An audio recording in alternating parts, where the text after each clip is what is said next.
아멘.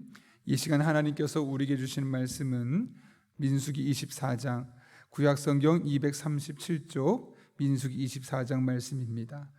우리 함께 민수기 24장 말씀을 드라마 바이블로 함께 읽도록 하겠습니다. 제 24장.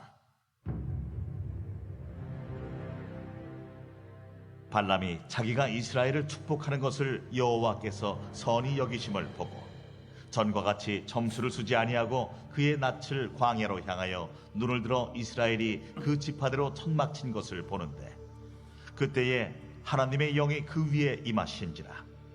그가 예언을 전하여 말하되, 부올의 아들 발람이 말하며 눈을 감았던 자가 말하며 하나님의 말씀을 듣는 자, 전능자의 환상을 보는 자, 엎드려서 눈을 뜬 자가 말하기를, 야곱이여 내 장막들이, 이스라엘이여 내 거처들이 어찌 그리 아름다운고. 그 벌어짐이 골짜기 같고 강가의 동산 같으며 여호와께서 심으신 침향목들 같고 물가의 백향목들 같도다. 그 물통에서는 물이 넘치겠고 그 씨는 많은 물가에 있으리로다. 그의 왕이 아각보다 높으니 그의 나라가 흥왕하리로다. 하나님이 그를 애굽에서 인도하여 내셨으니 그 힘이 들소와 같도다. 그의 적국을 삼키고 그들의 뼈를 꺾으며 화살로 쏘아 꿰뚫으리로다. 꿇어앉고 누움이 수사자와 같고 암사자와도 같으니 일으킬 자 누구이랴. 너를 축복하는 자마다 복을 받을 것이요 너를 저주하는 자마다 저주를 받을지로다. 발락이 발람에게 노하여 손뼉을 치며 말하되, 내가 그대를 부른 것은 내 원수를 저주하라는 것이오늘 그대가 이같이 3번 그들을 축복하였도다. 그러므로 그대는 이제 그대의 곳으로 달아나라. 내가 그대를 높여 심히 존귀하게 하기로 뜻하였더니 여호와께서 그대를 막아 존귀하지 못하게 하셨도다. 발람이 발락에게 이르되, 당신이 내게 보낸 사신들에게 내가 말하여 이르지 아니하였나이까? 가령 발락이 그 집에 가득한 은금을 내게 줄지라도 나는 여호와의 말씀을 어기고 선악간에 내 마음대로 행하지 못하고 여호와께서 말씀하신 대로 말하리라 하지 아니하였나이까? 이제 나는 내 백성에게로 돌아가거니와 들으소서. 내가 이 백성이 후일에 당신의 백성에게 어떻게 할지를 당신에게 말하리이다. 하고 예언하여 이르기를, 부올의 아들 발람이 말하며 눈을 감았던 자가 말하며 하나님의 말씀을 듣는 자가 말하며 지극히 높으신 자의 지식을 아는 자, 전능자의 환상을 보는 자, 엎드려서 눈을 뜬 자가 말하기를, 내가 그를 보아도 이때의 일이 아니며 내가 그를 바라보아도 가까운 일이 아니로다. 한 별이 야곱에게서 나오며 한 규가 이스라엘에게서 일어나서 모압을 이쪽에서 저쪽까지 쳐서 무찌르고 또 셋의 자식들을 다 멸하리로다. 그의 원수 에돔은 그들의 유산이 되며 그의 원수 세일도 그들의 유산이 되고 그와 동시에 이스라엘은 용감히 행동하리로다. 주권자가 야곱에게서 나서 남은 자들을 그 성읍에서 멸절하리로다. 또 아말렉을 바라보며 예언하여 이르기를, 아말렉은 민족들의 으뜸이다. 그의 종말은 멸망에 이르리로다. 또 겐 족속을 바라보며 예언하여 이르기를, 내 거처가 견고하고 내 보금자리는 바위에 있도다. 그러나 가인이 쇠약하리니 나중에는 아수르의 포로가 되리로다. 또 예언하여 이르기를, 슬프다. 하나님이 이 일을 행하시리니 그때의 살 자가 누구이랴. 기띔 해변에서 배들이 와서 아수르를 학대하며 에벨을 괴롭힐 것이나 그도 멸망하리로다. 하고 발람이 일어나 자기 곳으로 돌아가고 발락도 자기 길로 갔더라. 아멘. 오늘 본문의 말씀은 발람의 세 번째 예언으로 이스라엘은 축복하고 또 이스라엘 옆에 있었던 주변국들은 암울한 미래를 예언한 내용을 담고 있습니다. 오늘은 특별히 발람이 했던 그 내용들을, 예언의 내용들보다는 그 예언하고 있는 발람의 달라진 모습에 좀 더 초점을 맞추어서 우리 하나님의 말씀을 살펴보려고 합니다. 자, 오늘 본문을 보게 되면 발람이 어떻게 하고 있습니까?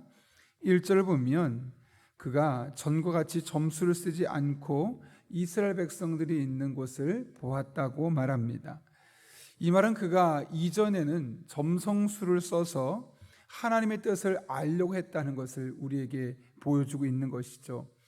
실제로 그는 이방인으로서 여호수아 13장을 보게 되면 그는 점술가라고 나오고 있습니다. 이렇게 그는 점술로 예언하던 사람이었습니다. 그런데 오늘 본문을 보게 되면 점술을 사용하지 않기로 합니다.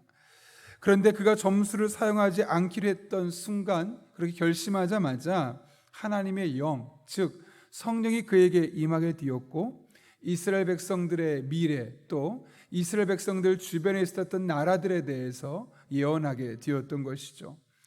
그런데 오늘 본문을 보게 되면 예언을 시작하면서 자신에 대해서 묘사하고 있는 장면이 무언가 특이합니다. 자신에 대해서 어떻게 묘사하고 있습니까?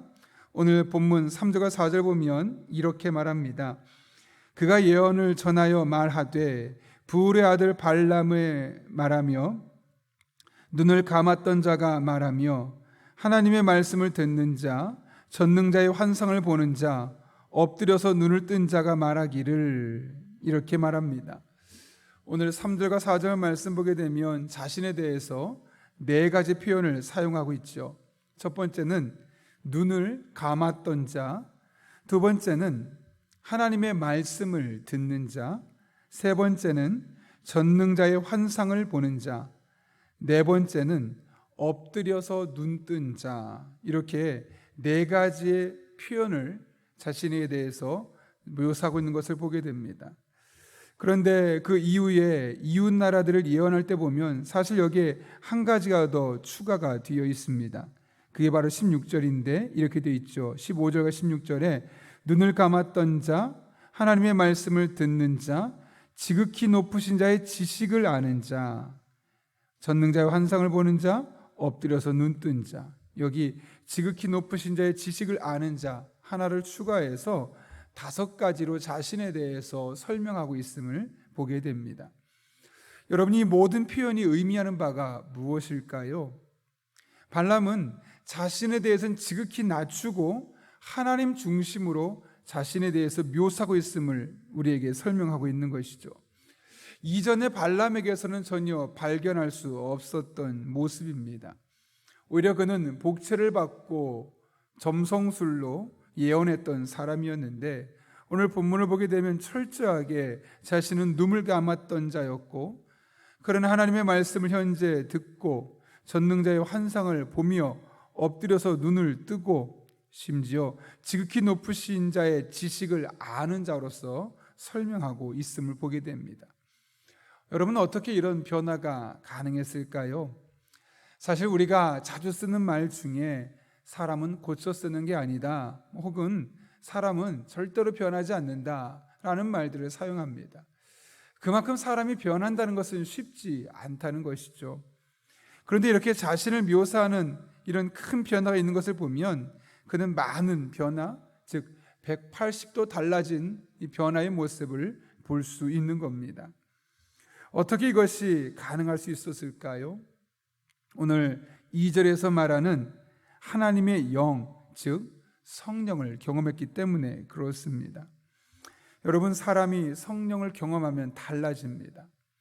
자신을 보던 시각이 달라지고 세상을 보는 눈이 달라집니다. 무엇보다 자신의 중심이 되어 바라보던 이 관점이 하나님 중심으로 달라지게 되어 있습니다. 성령은 깊은 것까지, 하나님의 깊은 것까지 통달해 보는 분이시기 때문에 그런 것이죠. 사실 대표적인 예가 베드로를 비롯한 제자들 아니겠습니까? 여러분, 그들이 성령을 경험하기 전에 어떤 사람들이었습니까? 특별히 베드로만 보아도 작은 두려움에도 벌벌 떨었던 사람입니다.